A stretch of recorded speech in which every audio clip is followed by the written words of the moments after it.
in a beautiful land torn by decades of brutal civil war, where natural resources promise untold wealth for the few and deprivation for the many. Who will enter the battle zone on the side of the defenseless? Who will dare to offer a path to peace in a broken land? Only those with the courage of their convictions.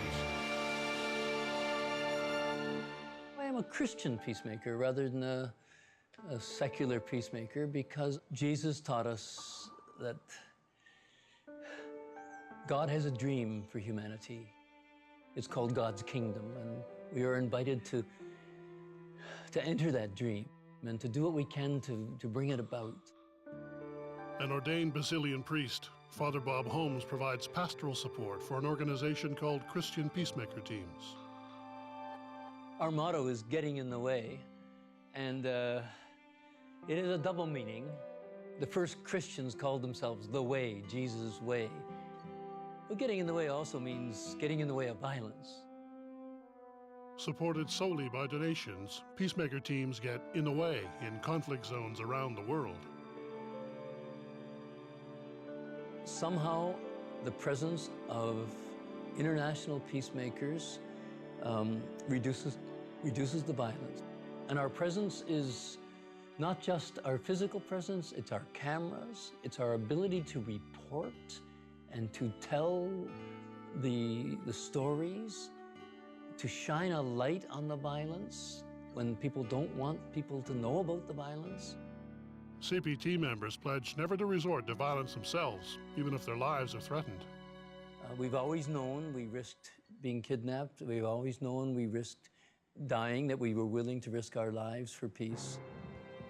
In Iraq, in 2005, that willingness was tested. The abduction of our peacemakers, Jim Loney and Tom Fox and Norman Kember and Harmeet Sudin last November had a profound effect on peacemakers around the world.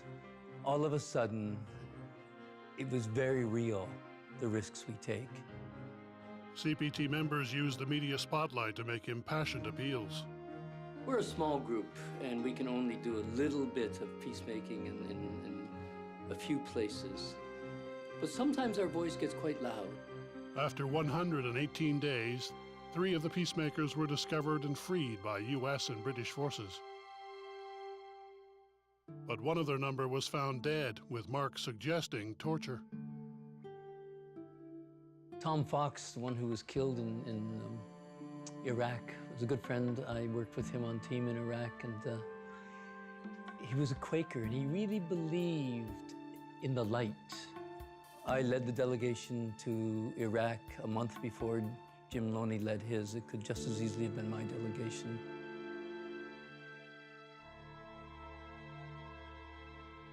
Four years before his mission to Iraq, Father Bob and a peacemaker team traveled to Colombia at the request of the Colombian Mennonite Church to help the people of the Opon River Valley. For countless generations, people have fished the river and farmed its banks, their lives untouched by the wider world. Then, in the 1980s, international corporations arrived to exploit the valley's rich natural resources. A new gas pipeline became a target for communist guerrillas, making the valley a battleground in Colombia's long-running civil war. Mercenaries, called paramilitaries, were paid by corporate interests to protect the pipeline by any means necessary. Paramilitary groups have been used to basically to cleanse areas. It's horrible. They're groups that are not accountable to the government, and therefore the government can say, well, that's not us. And what they'll do is they'll kill someone to set an example and say, anybody that we think is supporting the guerrillas, we'll kill them. And I have to tell you, though, that the guerrillas will come through, and anybody they think is supporting the Colombian army, they'll kill. So it works both ways. After grisly killings of community leaders, their wives and children, more than 200 families fled to the nearby city of Barranca, living in filthy accommodations and destitute, they soon became desperate to return to their land. David, a community leader, recalls what happened next. Some of them came back, like to check the animals and things that they have here. So, but there were some helicopters like shooting, and they couldn't come back again. In Colombia, only the Air Force owns helicopters, suggesting that forced relocation is part of the Colombian government's plan for economic development. It's a plan which will make some people in Colombia quite rich, but it's a plan which will also impoverish the people who live on the land, who will be displaced in order for these resources to be taken. Shortly after their arrival, the Christian peacemakers convened a meeting with the displaced families. We asked them, what would it take for you to go back? And they said, well, maybe if you went back with us, they wouldn't threaten us if you were there. The team offered to put themselves in the way of violence from any side.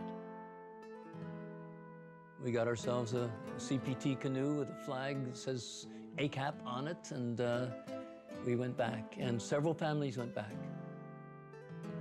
It took quite a risk for David and his family, Juan and Mariana, and the first 10 families that went back. As a fragile peace takes hold, Father Bob is called away to hotter conflict zones. He visits teams in Palestine, on the US-Mexico border, and in Iraq.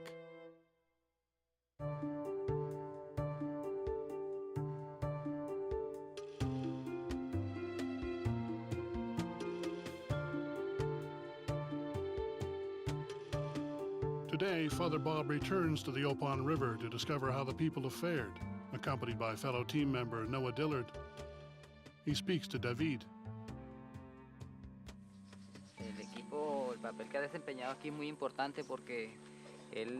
The role that CPT has played in this region has been huge. They're one of the only NGOs that comes to this region that pays attention to the small farmers that are here, and that means a great deal.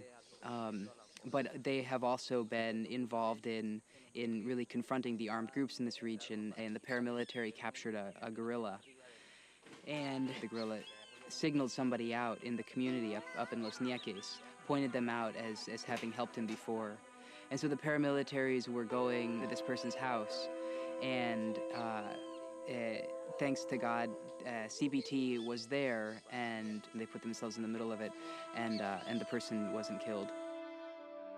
Father Bob learns that, inspired by the bravery of the Christian peacemaker teams, 90 families have returned to their land. I'm really proud that CPT is able to work with a community that's so well organized and willing to take the risks needed to bring about peace. Willing to take risks, but still in need of the CPT presence. When Father Bob arrives at the team's base in Barranca, he hears disturbing news.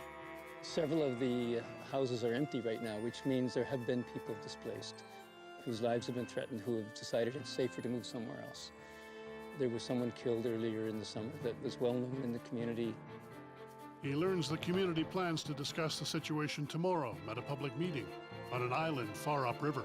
If paramilitaries or guerrillas try to break up the meeting, Father Bob is determined to get in the way. He prepares the team for the river journey with a passage from the Gospel of Mark. A great gale arose, and waves beat into the boat, but Jesus was in the stern, asleep, on a cushion. So they woke him up and they said, "Teacher, do you not care that we're perishing?" And he woke up, and he rebuked the wind, and he said to the sea, "Peace, be still." And the wind ceased, and there was a dead calm. And he said to them, "Why were you afraid? Have you still no faith?" And they were filled with awe, and they said to one another, "Who is this, that even the wind and the sea obeys him?" And I think when Jesus says, "Why were you afraid?" the thought ought to be, we shouldn't be afraid because look who's in the boat with us. At dawn, Father Bob will travel troubled waters of a different kind, where men with guns are known to lie in wait. He prays Jesus will be with him then. In a remote region of Colombia, new economic development threatens to displace the farmers and fisherfolk of the Opon River Valley.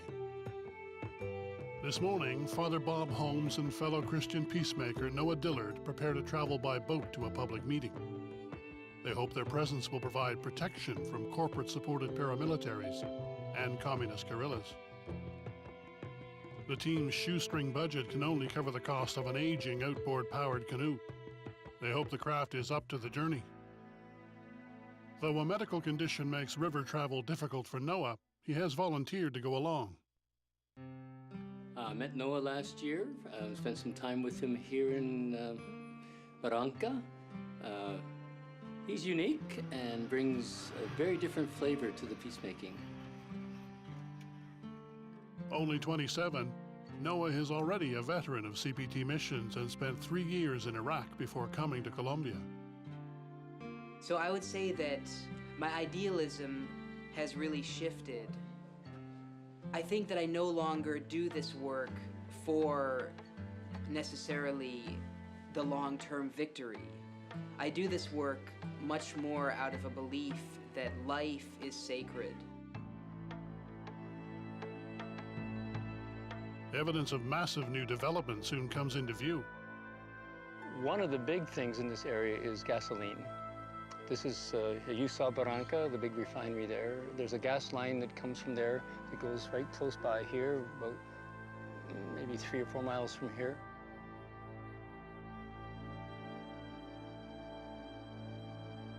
In a strong current, no watercraft can get far without a powerful engine. Gasoline sustains life on the river and fuels conflict. There's a gas cartel, which is protected by the paramilitaries, that taps into that gas line and then takes it right back to Barranca and sells it, and uses that money to fund their own activities. The guerrillas steal the same gasoline to fund their insurgency.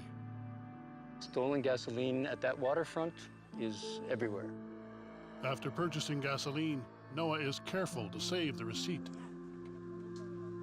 That's because the ever-present military patrols assume that those without a receipt have purchased their gas from the guerrillas. Those without receipts are detained, assaulted, or even, in some cases, disappeared.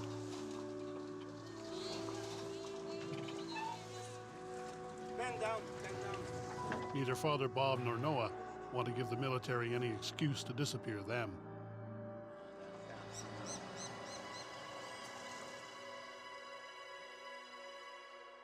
It's the way you send a threat to the community is you put a body in the river, and then the people in the community were told, don't take the bodies out of the river or you'll be the next body in.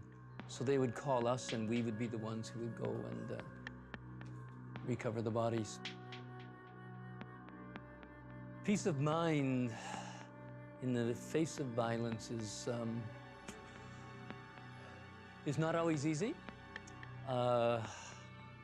You have to learn to disarm your own heart.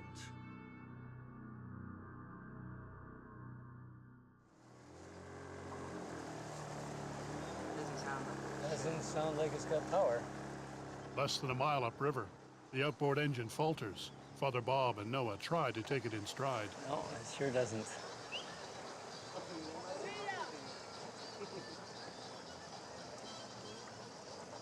Yep, that's what it is. Guy over on the shore is saying the business spark plug. The timing of this breakdown couldn't be worse. We got a paddle? We usually bring one. We have a paddle. Okay. We just might need it soon. If the team fails to arrive at the public meeting and guerrillas or paramilitaries show up, there will be no one to get in the way to protect innocent lives. Just gotta get to the gas station. A spark plug could mean the difference between life and death. Not far. We may end up back down there. For help, Noah reaches out to one of his many local contacts. Fortunately, we have a very capable motorist who was contracted by the community, who knows all about motors and oftentimes is able to fix them quickly.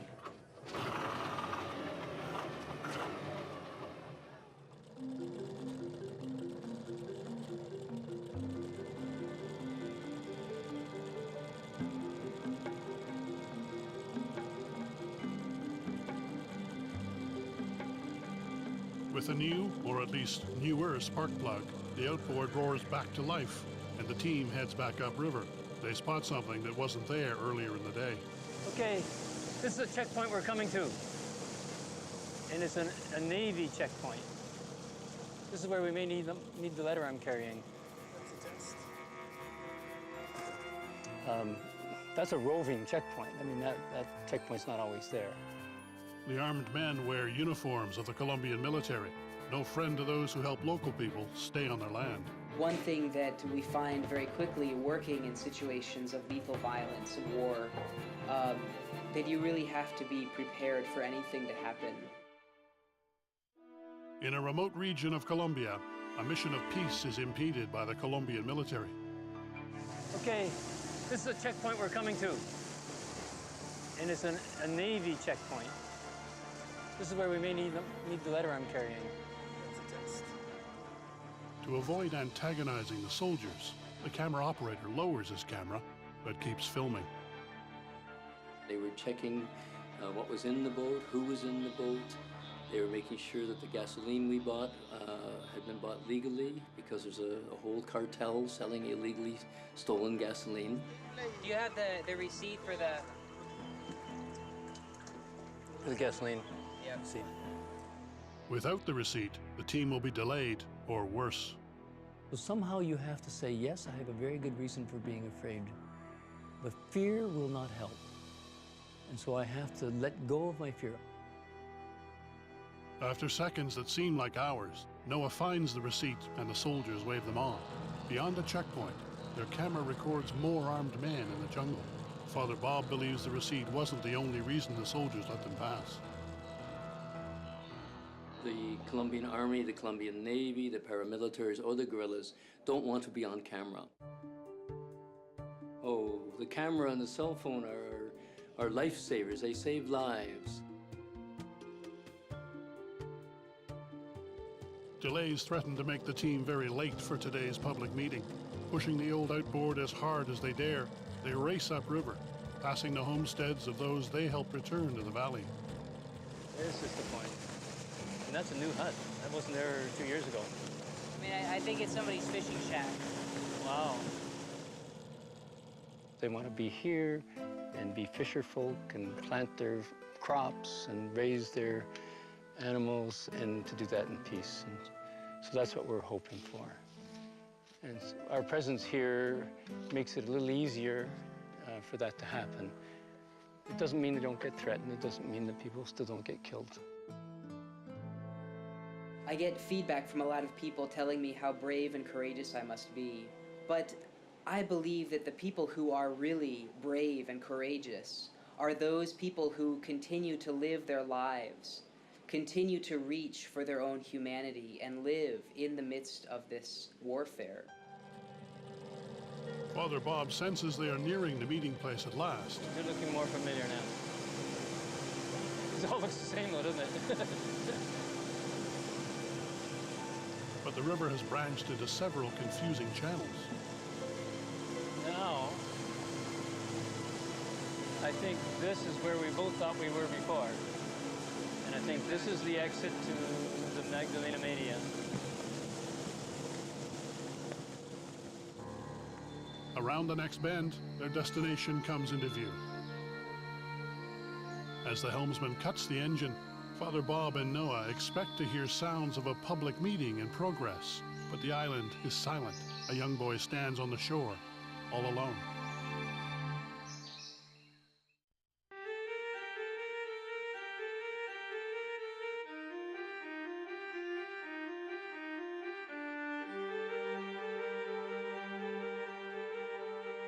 In a remote river valley in Colombia, members of a Christian peacemaker team land at the site of a public meeting. By their presence, they hope to protect the participants from guerrillas and paramilitaries. But there is no meeting in progress. In this conflict zone, this is ominous. Buenas tardes. Me llamo Roberto. Sí. They discover one very nervous woman. Noah asks the woman if she minds being on camera, which she does. You might want to ask her if she's okay with the film. Pues sí, entonces Nosotros, usted sabía que el grupo iba a filmar, iba a grabar. They were waiting here for us and gave up. And she is not, or is not willing to. Well, she's not feeling very prepared. Right, okay, very good.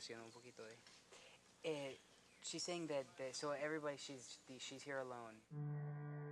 The question is, what happened before the meeting broke up? Speaking to the woman off camera, Father Bob discovers the answer. We were an hour and a half late getting there, and the people who were going to speak to us couldn't wait, and so they moved on. Yes, there were armed actors in the area. We didn't see them, but we were told that they had been in the area. The guerrillas don't want to be seen, so they very seldom allow us to see them. Father Bob suspects the guerrillas are nearby even now, and that's why the woman is so nervous. Noah feels they should leave. She might feel safer that way. Perhaps she wishes they had never come. But then, a parting gift suggests otherwise. Oh, shukran. I'll pass them in.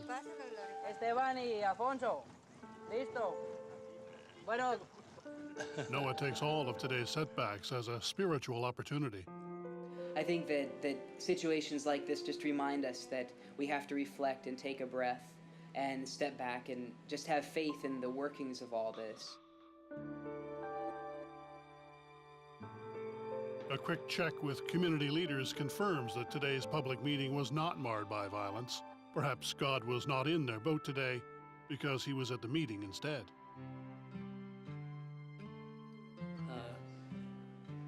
I think of our work, and we're always in a storm.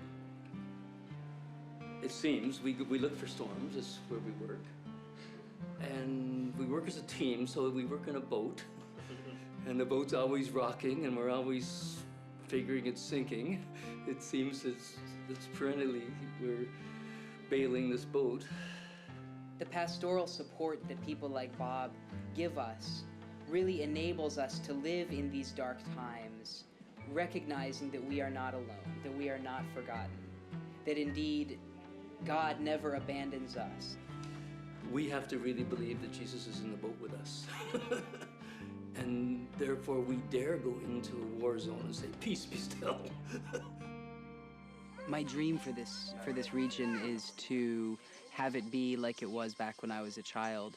When I was a child, you know, you could leave for wherever you wanted and do so really in peace, and nobody would bother you. The Christian Peacemaker teams pledge to stand with the people of the Opon Valley until their dream comes true.